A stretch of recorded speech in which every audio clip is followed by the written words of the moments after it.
Hey, what's up, everybody? Welcome to another episode of the Victorious Ones podcast, the place where gaming meets comics, meets sports, meets movies, as well as inspiration. Of course, I'm your host, King Von Jr. Excuse me. Of course, I'm your host, King Von Jr. You can follow me on social media on Twitter at 301 King Von Jr. You can follow the show's Twitter page at VictoryPod1. I'm also on Instagram at Mr. King Von Jr. You can follow the show's Instagram page at Victorious Ones Podcast. I'm also the social media producer for Perfect Plex Talk Radio, of course, on Mondays at 6 p.m., hosted by a friend of the program, Mike Knox. And so, with this being said, this is quite, quite an eventful episode, in more ways than one, because we are on the verge of the Royal Rumble, and the Super Bowl is also very much on the horizon as well.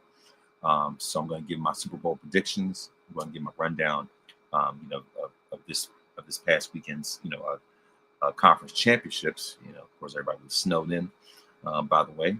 And so, side note, where I am, they're definitely fumbling like a football right now, as it pertains to some of this, as it pertains to these snow plows. So, by the way, thank you very much for those that are on Twitter.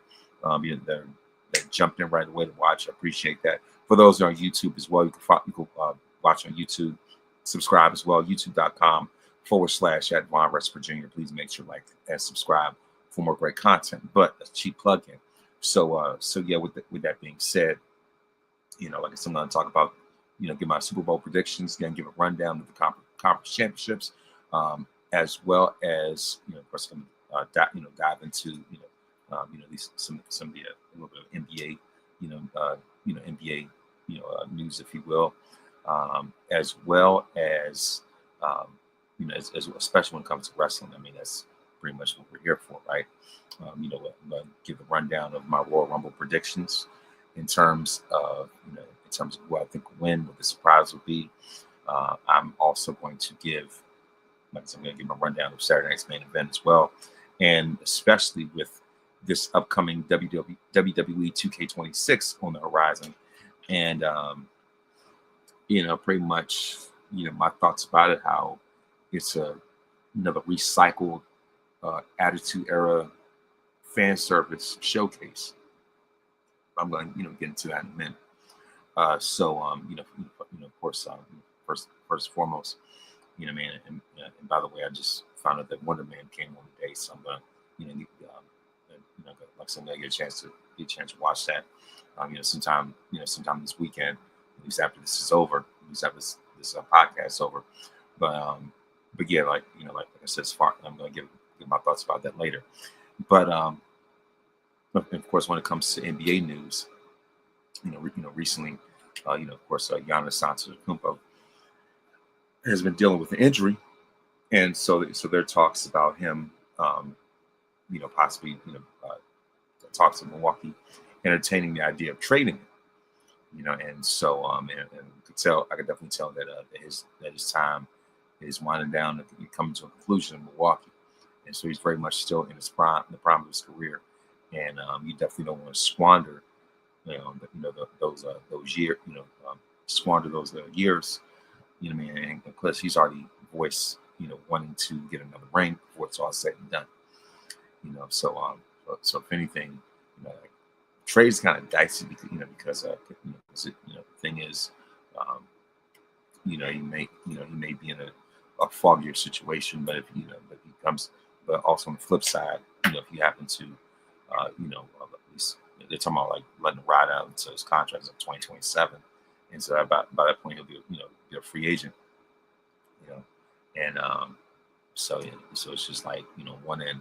That could be a huge free agent pickup. At the same time, it's all about striking the iron while it's hot. So, so the thing is, it can it can be either way. But at the same time, I think wherever the Greek Freak, goes, I think he will be a major addition. He will definitely, be a tremendous presence, especially when it comes to rim protecting, when it comes to defending.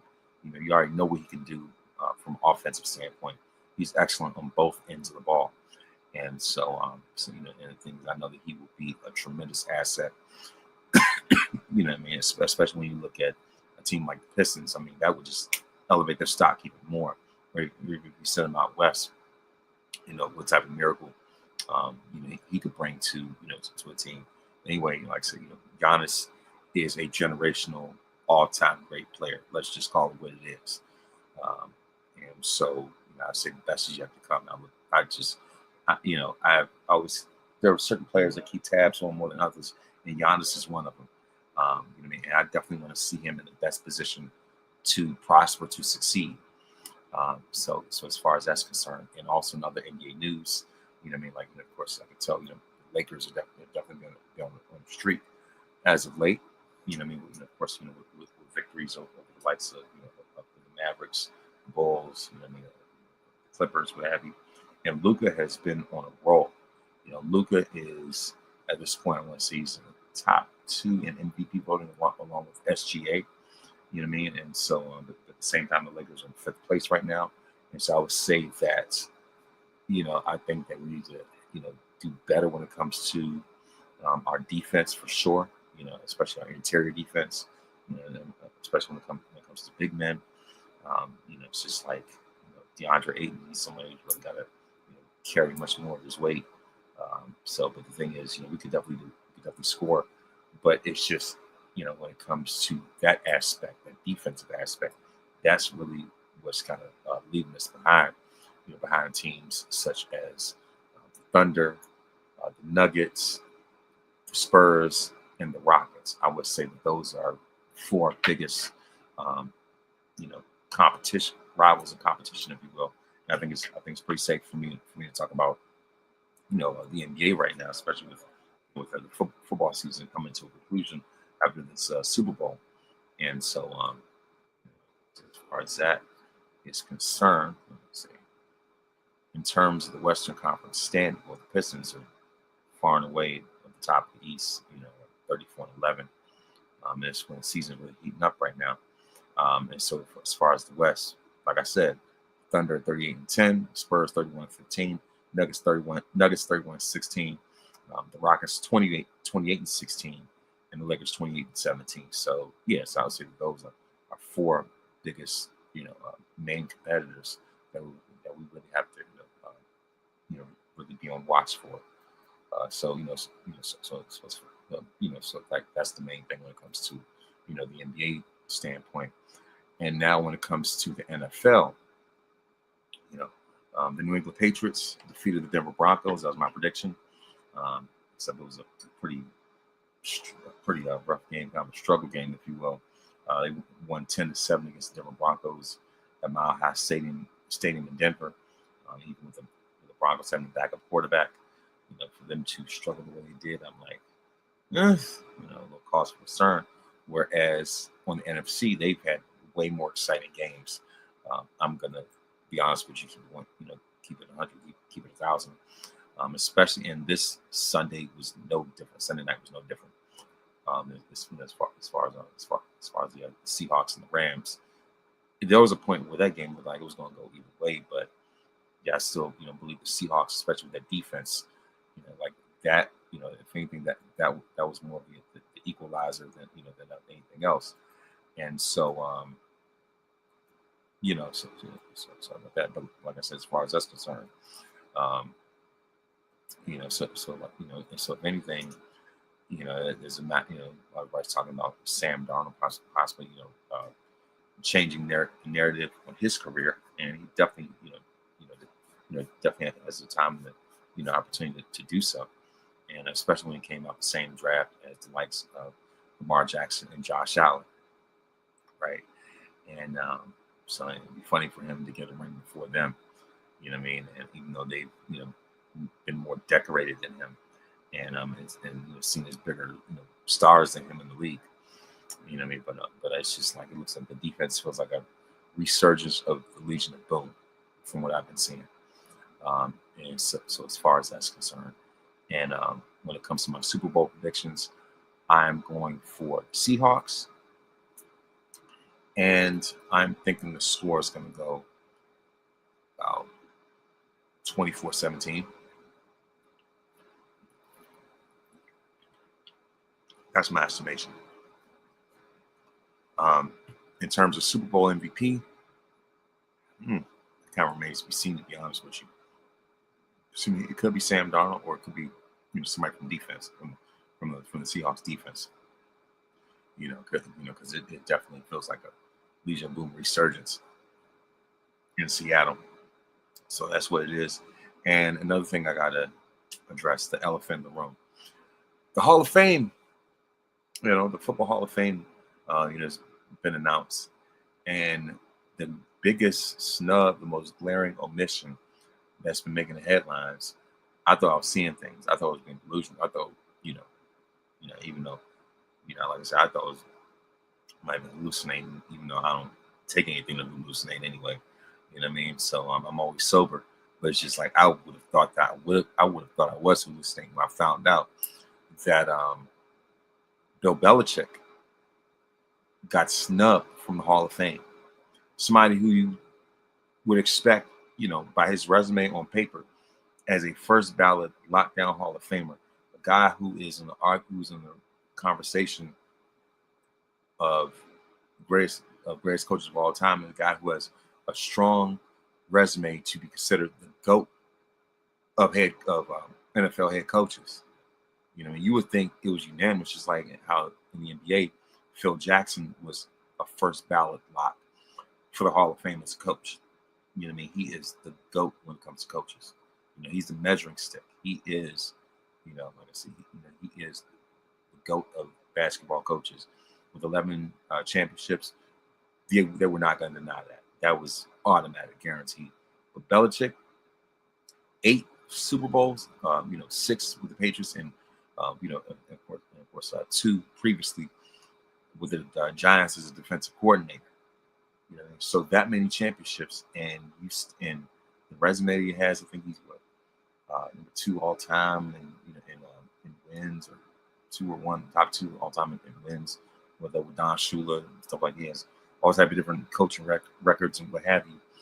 And you would think that that's an automatic, guaranteed lock, right? You know what I mean? So if you're someone who is at the top statistically, when it comes to what's the most important, championships, wins, and all those metrics, like he checks off all those boxes, and you mean to tell me that he gets snubbed, right? Whereas with anybody else who is at the top statistically from a number standpoint, who holds various records, anybody else, like athletes are concerned, they would never be denied, right?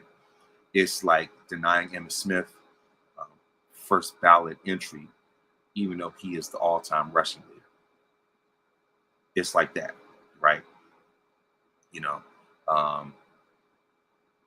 It's like denying Reggie White, first ballot status, even though he's the greatest defensive lineman of all time, right? It's like denying, Jerry Rice first ballot status, even though he is the greatest receiver to ever catch a football. His numbers and records are light years ahead of anybody else at his position, right? So you would think that anybody who is head and shoulders better than the rest of the competition would be a smackdown lock. But in Belichick's case, not so much. I'm thinking that it clearly shows there's a lot of politics that gets involved with this. There's a lot of pettiness, and I would not be surprised if there are people who still have a vendetta because of what happened with, with the whole Spygate stuff and the cheating allegations and things like that, and want to hold that against him. And not only that, but also, when you see Tom Brady go to a whole nother team and win a ring without you, and the thing is, I cannot see them pulling the same BS with Tom Brady. Absolutely not. I cannot see that, because I think that building will end up burning down. If Brady gets denied, first ballot status, because his numbers almost nearly 90,000 passing yards, and he's leagues above anybody else statistically. You know what I mean? When it comes to completions, passing yards, touchdowns, obviously rings, 7 of them, more rings than what teams have. You know, and so he's the unanimous GOAT quarterback. So, you know, I can't see them, you know, keeping that same energy with him. But with Belichick, I was like, oh, I guess they got to use a scapegoat or something. You know, as far as retaliation for that. So, you know, it could be one of those cases, kind of like how, you know, how Major League Baseball was punishing Barry Bonds for the whole steroid thing. You know, they might be, you know, look like they may be going that same direction when it comes to Belichick. But, you know, whether you like it or not, you know, you can't tell the NFL, the Hall of Fame is basically the NFL telling the NFL story. You can't tell the story of the game without Belichick. You can't tell the story of the game without the Patriots.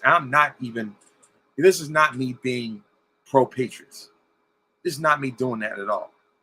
You know what I mean? This is not me being, like I said, this is not me, it's not a pro-Patriots podcast. Believe, you know, I mean, obviously, come on now. Like, even I post so much Cowboys content, even on my group's Facebook page.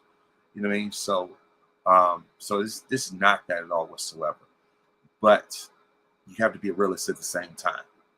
You know, to have that sustained level of excellence, I mean, speaks for itself. So I'm thinking that this definitely is an agenda, and you know, I believe that there's a lot of politics and people who are being very, very petty and very spiteful. And the thing is, at the same time, you know, this has been a huge hot button, you know, topic of discussion. You know, I remember, you know, I was telling my dad about it, and he knew about it. He was like, "There's no way." And you know, and he was stunned and surprised too. But I told him, I was like, you know, the NBA, I mean, it's the NFL, you know, they be petty about it. You know, maybe they may have an agenda against him because of stuff like that. So who knows? But I cannot, once again, not to beat a dead horse, but I cannot see them keeping that same energy with Brady. I just cannot. So that's NFL news. We've seen some coach shakeups, if you will. Mike McCarthy's a Steelers coach now, and so as far as that, you know, like I said, and so the Bills have a new coach. His name is Josh Brady or something. He was the offensive coordinator.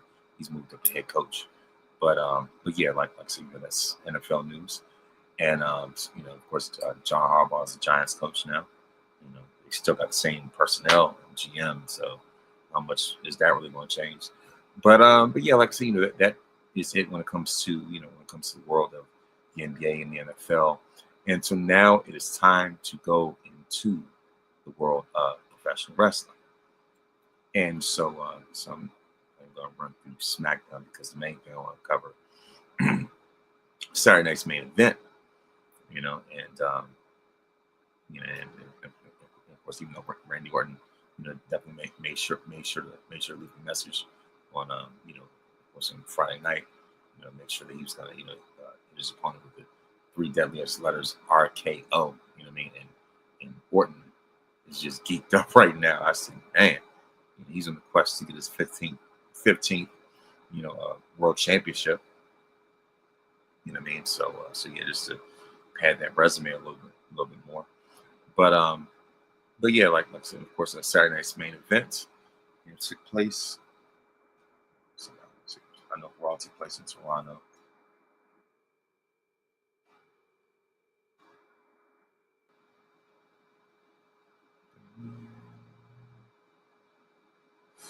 For a moment. Yeah, as a matter of fact, it took place in Montreal, Quebec, Canada. You know, especially since Raw took place in Toronto. You know, I mean, it was in, of course, Saturday night's main event took place in Montreal. You know, Sammy's hometown of Quebec, and so and of course, it was 4 matches on Saturday night's main event. And we saw, of course, the 4 matches included Cody Rhodes versus Jacob Fatu. We had the undisputed WWE Championship number 1 contenders fatal 4-way match: Sami Zayn, Randy Orton, Trick Williams, Damian Priest, along with the WWE Women's Tag Team Championship match. We had Rio versus the Judgment Day. The Judgment Day of Liv and Roxanne, and then we also had AJ Styles versus Shinsuke Nakamura. And so I would say that so the first match coming out the gate was Cody Rhodes versus Jacob Fatu, and I could definitely tell that I know that there were apparently the rumors of Jacob probably going on sabbatical, being suspended, or whatever the case was.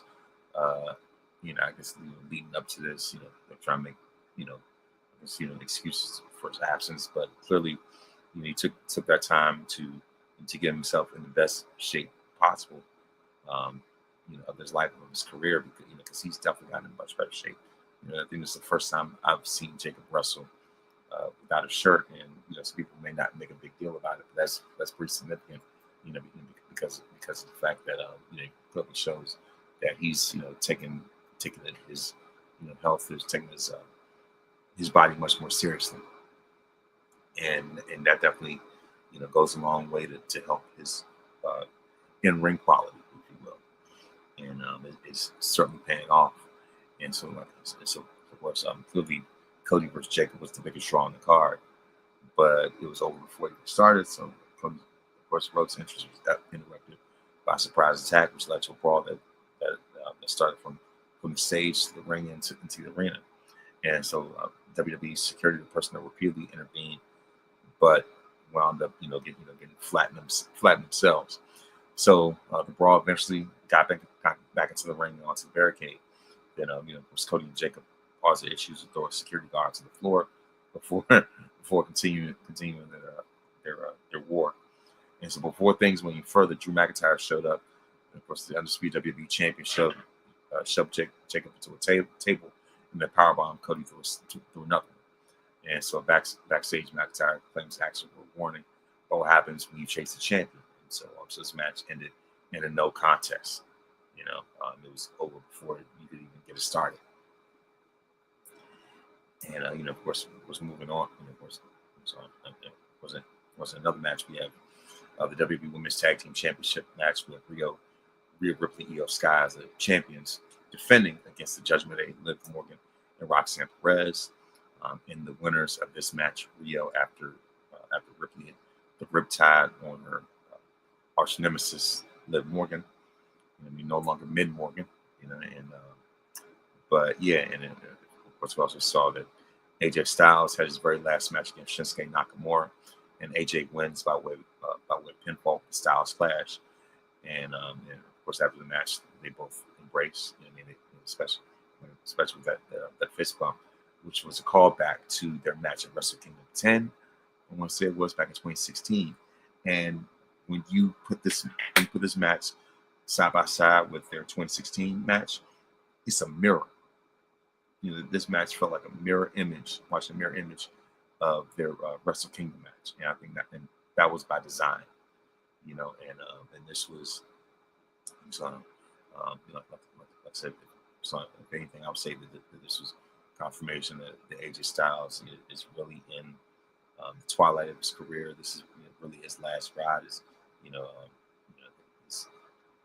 his last clash, if you will, and so like I said, I definitely like that, and so I feel like they're getting all these AJ dream matches out the way first, and more on that later, because we saw that with CM Punk, and so of course, last but not least, we have the fatal 4-way match for the number 1 contendership for Drew McIntyre's WWE title at the Royal Rumble. And Sami was in his hometown, and so Sami Zayn wins by way of pinfall after catching Damian Priest slipping with the Luva kick. And so Montreal crowd was invested. This is their hometown hero, Sammy, and so there's no way that they're going to have him, go out with a loss. And of course Orton definitely, you know, he definitely showed up big time in this match. Tried to spring a quick RKO, but Damon Priest countered him. All four of them found opportunities for success with the crowd forming behind the hero Sammy in the final moments. Of course, that's when Sammy caught Priest sleeping out of nowhere with the move kick for the pinfall. And so of course, after the match, Drew McIntyre tried to attack. Drew tried to attack Sammy, but the new top contender was one step ahead of him. Zayn had intercepted McIntyre and sent him running. And so I was like, all right, cool. And it's definitely a sentimental moment. For Sammy to be the number one contender, especially going to Saudi Arabia. And he's definitely gonna get a huge ovation just because of because of his culture, his religion, his beliefs, and things like that. So he definitely get that crowd support behind them, all things like that. And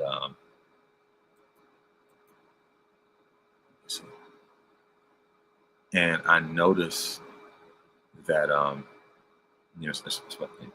especially on Monday Night Raw, we saw that they clearly they wanted to get the CM Punk AJ Styles match out the way because they never face each other in WWE. Because when CM Punk was on hiatus, taking a break from the fans and from the company, if you will, AJ Styles made his arrival at the Royal Rumble 10 years ago. 2016 doesn't feel like it's been 10 years already. And so that was AJ Styles' very first WWE appearance, and he came out with a bang. This dude did not have to go through NXT or nothing. He just shot him straight up. Vince let him keep his name and everything. And so after that, he just hit the ground running.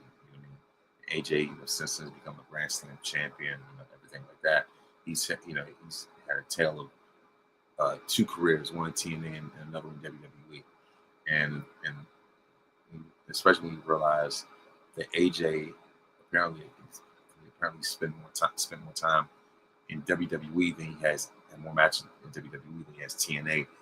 That is mind blowing, considering that that he was the franchise of TNA for a long time.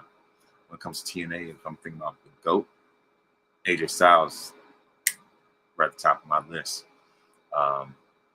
But I like the fact that that they had CM Punk have a match, and since they want to get these AJ Dream matches out of the way, and so I thought it was pretty cool. And Punk, talks about being a fighting champion, and of course I like the match that he had with Finn Balor last week in Ireland, and the way that he called out Finn Balor and said that in order for you to be taken seriously, you got to take out the trash and give her a judgment day. And so and the thing is, like, for Finn to be in that element, where he shows that he can be, more respected as a singles competitor.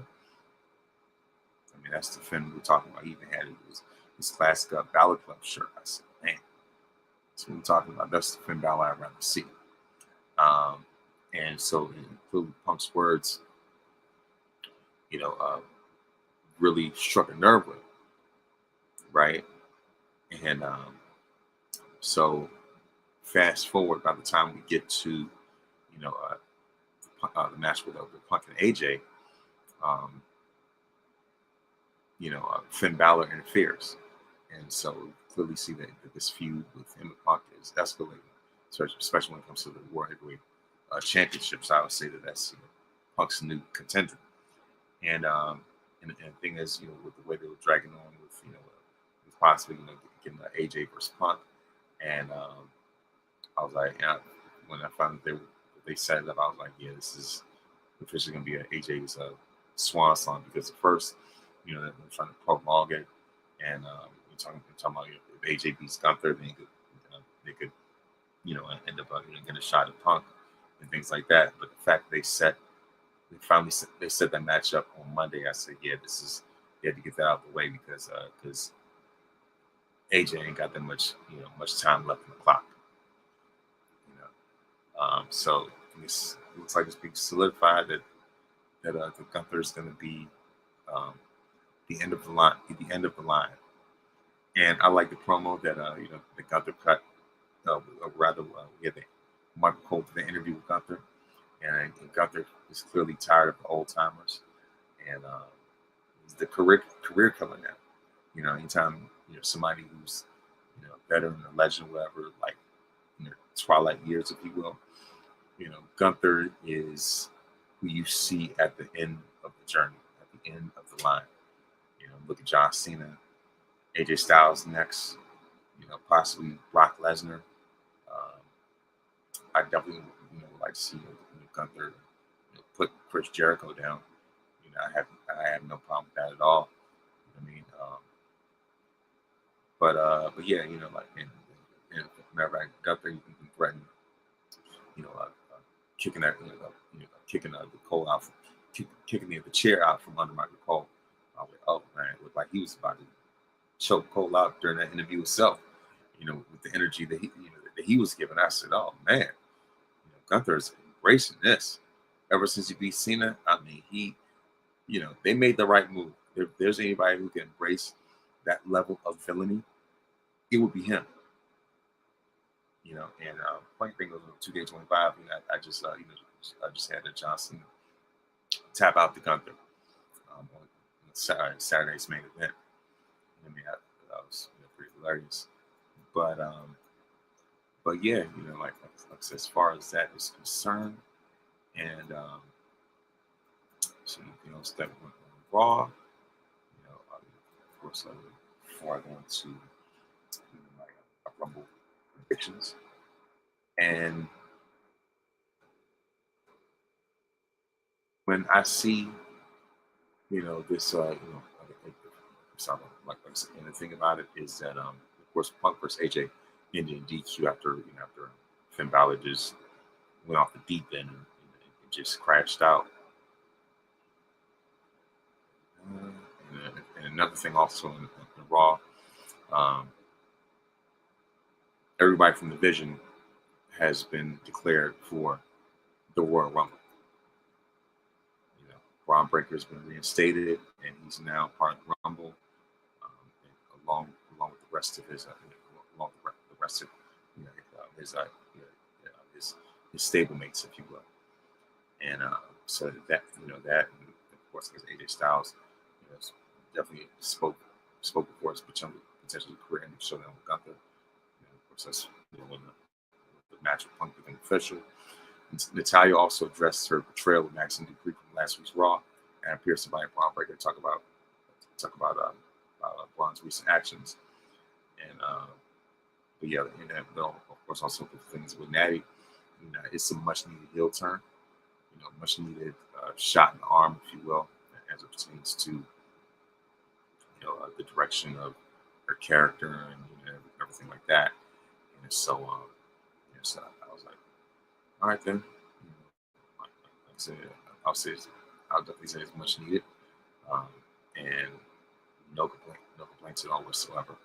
And this is a teacher versus student thing, and Maxine has a long way to go. And so, for all the smoke that people want to give Jade Cargill, I need y'all to keep the same energy with Maxine Dupree. Plain and simple. We also have, of course, we have a 6-woman tag match with Stephanie Bakir, La Primera, teaming up with Rio versus the Judgment Day's Liv Morgan, Roxanne Perez, and Raquel Rodriguez.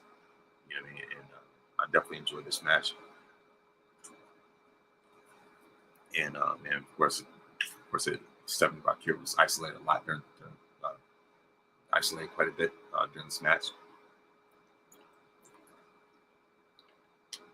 But eventually she made the high tag, Io Sky, who just went off and, did what she does best. And of course eventually, Rhea tagged in and, pretty much muscled up Liv Morgan, tossing in Raquel with Razor's Edge. I like that sequence right there. Then, Of course, Rhea, took out Raquel, but she took it to a tornado DT from Liv, only for Io to break up the pin. And ultimately, the action ultimately culminated with Ripley delivering a headbutt to Roxanne and delivering the riptide for the pinfall.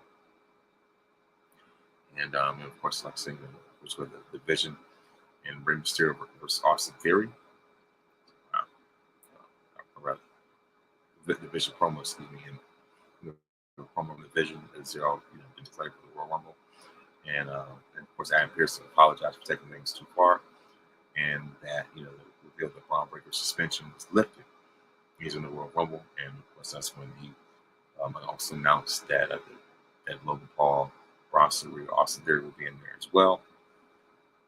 And he also ended by informing Austin that he was going to face Rey Mysterio in the matches right then and there, only for only for Austin Theory to win, and of course with the rest of the division causing chaos, which allowed Theory to take advantage. Just delivered a stomp and just scored the win, or curb stomp, scored the win. And so of course I said that Michael Cole said sit down with Gunther. I was very much engaged with that, and so we had the number one contenders tag match: Alpha Academy versus the Dupree Brothers versus New Day versus Los Americanos. And the winners of this match, of course, were Alpha Academy, and of course Jay was so congratulated them. Jay's solo right now because Jimmy's at home with Naomi. And last but not least, like I said, we have CM Punk versus AJ Styles, which ended in DQ after Finn Balor. And so and the thing about it, and of course, especially when it comes to the Royal Rumble, we're talking about these NXT call-ups. One of the things that was discussed on last night's Twitter Spaces Turnbuckle Talk was about Black Wrestling. Was these sudden call-ups and certain people that should not be called up too soon. Just for the sake of filling up roster spaces, just to have more bodies on the main roster. It's just like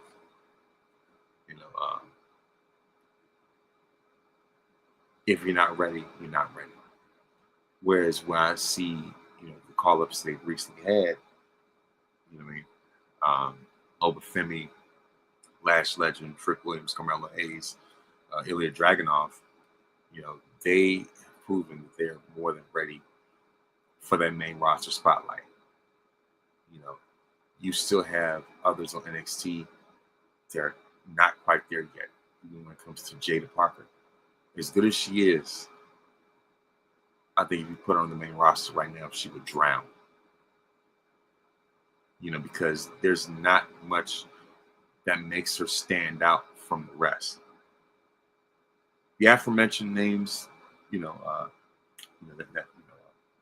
just said, they all have qualities where, they can hold their own. Like I said, when it comes to the image, when it comes to the look, which draws, which sells, which just grabs the attention of the audience. You look at Lash Legend, you look at Obafemi, you look at Trick, automatically they capture the eyes. They capture the eyes of the audience. They're like eye magnets, if you will. As soon as they come on the screen, as soon as they come on the screen, oh yeah, they stand out. In Vince McMahon's universe, they'd all have, be shot to the moon with championships already at this point. And the thing is, Lash has the benefit of being taken under Nia's wing. So that's going to accelerate her growth. Trick Williams just has natural aura. Even in Montreal, when they whoop that Trick in other places, in Europe, they saying whoop that Trick. I said, yeah, he's got something. He's just a natural cool factor that Trick has. Obafemi, he gives off ruthless aggression Brock Lesnar vibes. That 2002 Brock, 2003 Brock, that's why I see Obafemi. And that's why I need to see them, lock in on each other at the Royal Rumble. They need to cross paths at the Rumble. You want to talk about fantasy warfare, before Lesnar retires. You got that right there. That's money. That's money. That's money right there. So, what I mean? So as far as that's concerned, and also like I said, with the way that Trick has been holding his own, against veterans like Sami Zayn and the bona fide legend, like Randall Keith Orton, 14-time world champion, and how decorated his body of work is. For Trick to hold his own with a dude like that, and for Orton, to give his endorsement, that's even bigger. Because Randy's notorious for letting people know, if he doesn't want to work with somebody. But if you got it, you got it. And Trick has got it. So I am glad that they have put him in that position this early. And so now when it comes to the Royal Rumble itself, sorry about that. Yeah, of course. Now when it comes to, now when it comes to the Royal Rumble itself, I would say here are my predictions when it comes to. When it comes to the men's Royal Rumble match, I believe the ones who have the best chance of winning, it looks like it's gonna be Roman Reigns and Braun Breaker. But I would, I definitely would like to see it shake up with Obafemi being the wild card. And so, but at the same time, either Roman or Braun is definitely going to get a title shot at some point. I do not want to see Cody be a 3-time Rumble winner. I just do not want to see that. That's not for me. Even though even though Roman doesn't need it himself either, but just shoehorning this on Cody is just like, you just lost the belt, dude. You don't need it. You don't need that right now. So of course, Brock Lesnar is rumored to be a surprise entrant. Obafemi, talking about LA Knight, and of course, possibly Chris Jericho being a surprise entrant for his return, for his swan song, if you will. And so I would say that there's a popular belief that Braun Breaker and Roman Reigns can headline either night 1 or 2 of WrestleMania 42 in Vegas. Either way, they're going to be headliners, especially Roman. Come on now. So, with that being said, I would say that my winner from the men's Rumble is going to be Roman Reigns. When it comes to the women's Royal Rumble, the name that stands out the most, the one who's in the highest demand, the one who we're looking for a return, the one and only the EST herself, Bianca Belair. You cannot spell WrestleMania without EST. She's, what you say, the strongest, the fastest, the roughest, the toughest, the quickest. I even say the smartest. You know what I mean? And you can't spell WrestleMania without EST. You can't have that table of women in the WrestleMania commercial promo without Bianca. Bianca's got to be at that table. So that being said, my prediction is that Bianca returns and she wins and comes after Jade's title.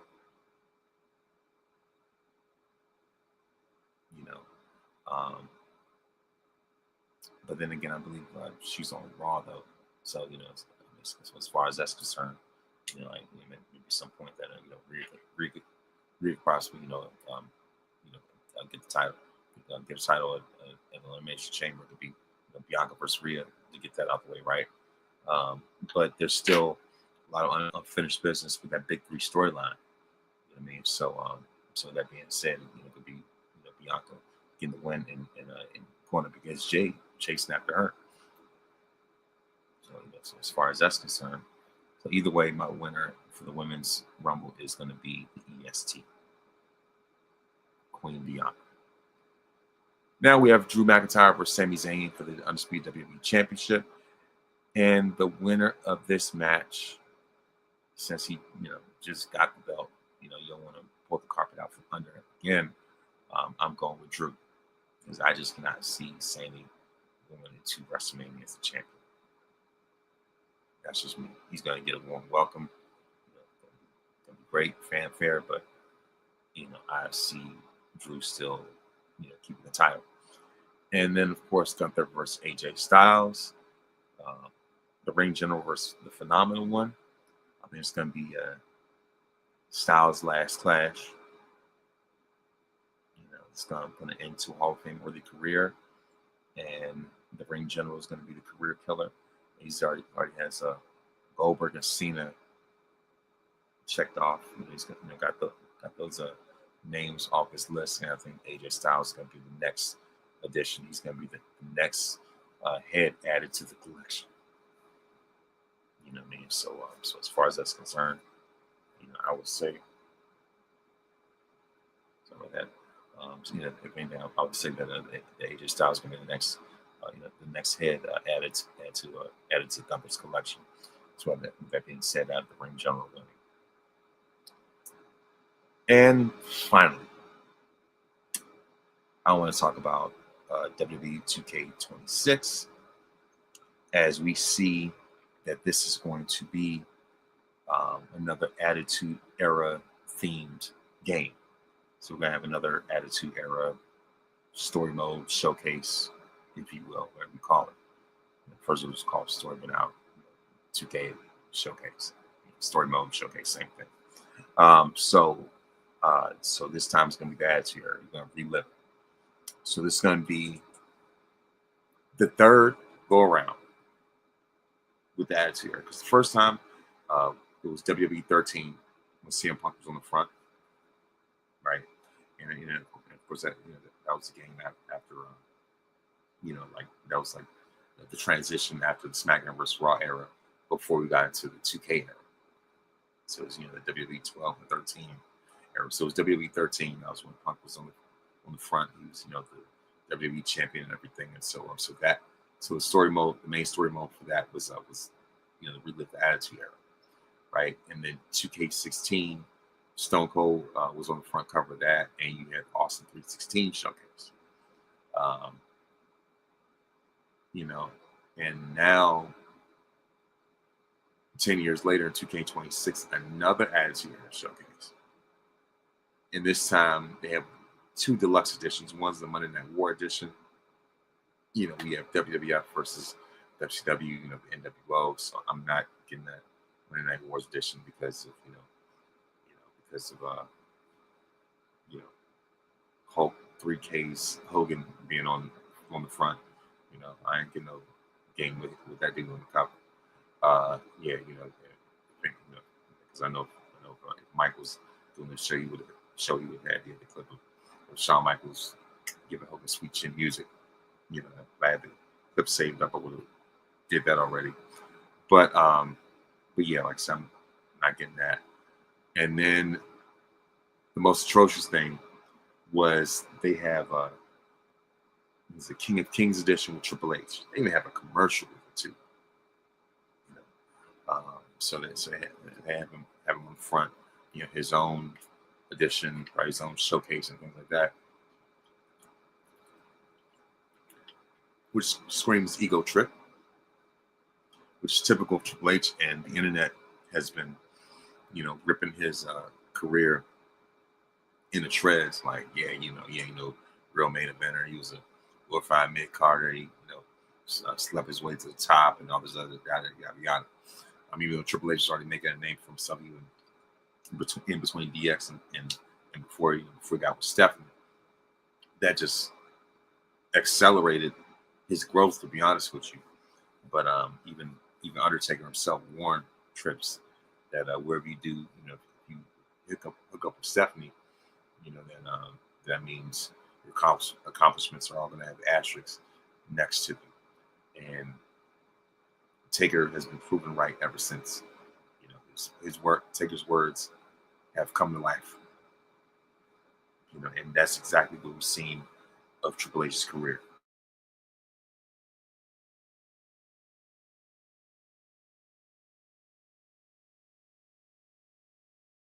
Sorry about that. Like I said, it's something I really want to relive, if you will. I can't really say I want to. I think just for the sake of being a 2K consumer, I might get the game, but I'm not going to be all that rah-rah enthusiastic, even though 2K25, just from a visual standpoint, I think that's been the most polished game that they've had thus far. I'll say the best showcase that they've had was 2K24, the WrestleMania 40 years showcase. I think that was amazing. But yeah, like I said, with 2K26, I'm kind of on the fence about that right now, to be honest with you. Catch up on some other Madden games, if you will, or something like that, before I really, hop on the bandwagon with this. I'm not really as sold as I thought it would be, but we'll see. At least you got another 90s Shawn Michaels model on there. The 90s version of Shawn Michaels that everybody's, the one you can credit on community, community creations and things like that, whatever. Even though I have WrestleMania 10 Shawn Michaels in 2K25, you could just easily unlock them, whereas in 24 you have to unlock them through the showcase. But yeah, we got the 90 Shawn Michaels fixed out the way. That's become a regular thing now. You know what I mean? Glad that's got that out the way. But yeah, like I said, we'll see what this is all about. Another trip down memory lane. All right, it is what it is. So that's pretty much it for the show. And before I go, I'd like to give birthday shout-outs. On January 26th, I mentioned before, Kirk Franklin. Mentioned last week, Kirk Franklin's turned 56. Todd Tribbett turns 50. He's 50. Mercedes Moné is 34. Anita Baker turns 68. Eddie Van Halen would turn 71. Vince Carter turns 49 on January 28th today. Rakim, of course, Rakim turns 58. J. Cole turns 41 on January 29th. Oprah Winfrey turns 72. And of course, January 30th, Donnie Simpson turns 72 himself as well. And before I go, I'd like to give a word of wisdom. And it is that, God calls us to be engaged.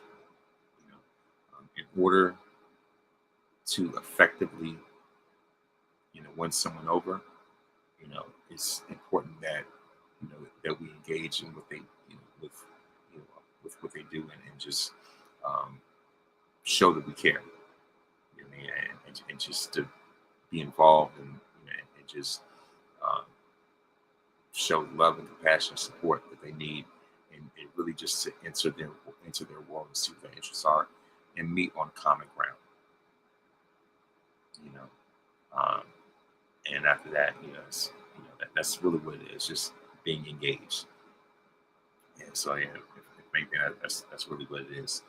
And so I just want to say that you're victorious because greater, and of course also, of course, rest in peace to my aunt, Royale.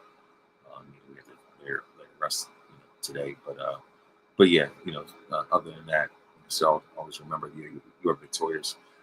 Because greater is He that is in you than he that is in the world. When you put God in first place, you don't have to worry about being in last place. Please make sure to listen to this podcast on iTunes, Spotify, Google Podcasts, or anywhere else that you download podcasts. You can also watch by way of YouTube, of course, and of course, YouTube.com/Von West Virginia at Von West Virginia.